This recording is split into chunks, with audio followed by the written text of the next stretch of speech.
Hi అండి, welcome back to my channel Nellore వదిన కాకినాడ మరదల్.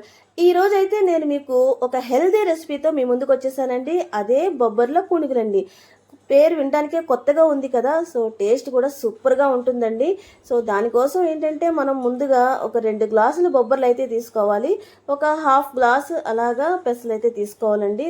రెండు కలిపి మనం ముందు రోజు నైట్ నానబెట్టేసుకోవాలన్నమాట. సో నానబెట్టుకుంటే మార్నింగ్కి బాగా నానిపోయి ఉంటుంది. సో ఈ విధంగా చేత్తో బాగా పిసికేసుకుని మనం శుభ్రం చేసుకుని అప్పుడు ఈ వాటర్ని అంతా వంపేసి 2-3 సార్లు బాగా పప్పునైతే కడిగేసి పక్కన పెట్టుకోవాలండి.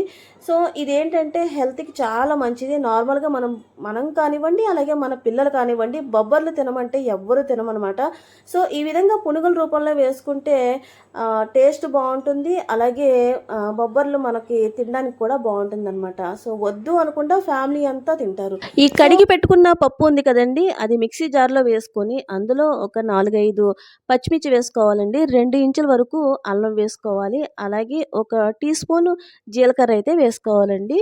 సో ఇది మెత్తని పేస్ట్ లాగా చేసేసుకోవాలన్నమాట. చూసారు కదండి, ఈ విధంగా పేస్ట్ లాగా చేసేసుకొని అందులో మనకి సరిపడా సాల్ట్ అయితే వేసుకోవాలి.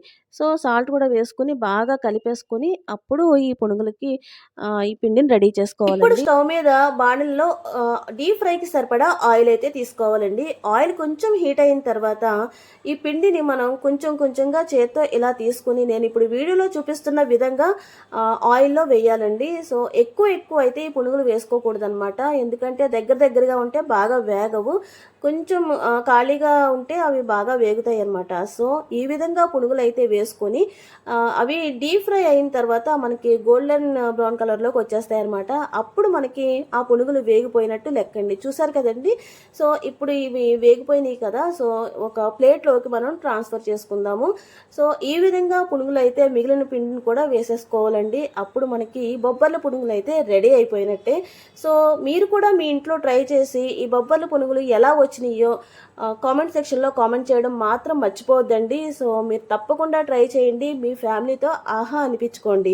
అండ్ ఇంకో విషయం అండి, ఈ బొబ్బర్ల పునుగులు తినాలంటే మంచి కాంబినేషన్ ఉండాలి కదండి. దానికోసం ఏంటంటే మనం అల్లం చట్నీ కానీ కొబ్బరి చట్నీ కానీ కాంబినేషన్గా తింటే చాలా బాగుంటుందండి. నేనైతే ఈరోజు కొబ్బరి చట్నీయే చేశానండి, ఎందుకంటే మా ఇంట్లో అందరికీ కూడా కొబ్బరి చట్నీ కాంబినేషనే ఇష్టం అనమాట. సో ఇదండి ఇవాల్టి వీడియో అయితే. నా వీడియో కనుక మీకు నచ్చినట్టయితే ప్లీజ్ సబ్స్క్రైబ్ మై ఛానల్.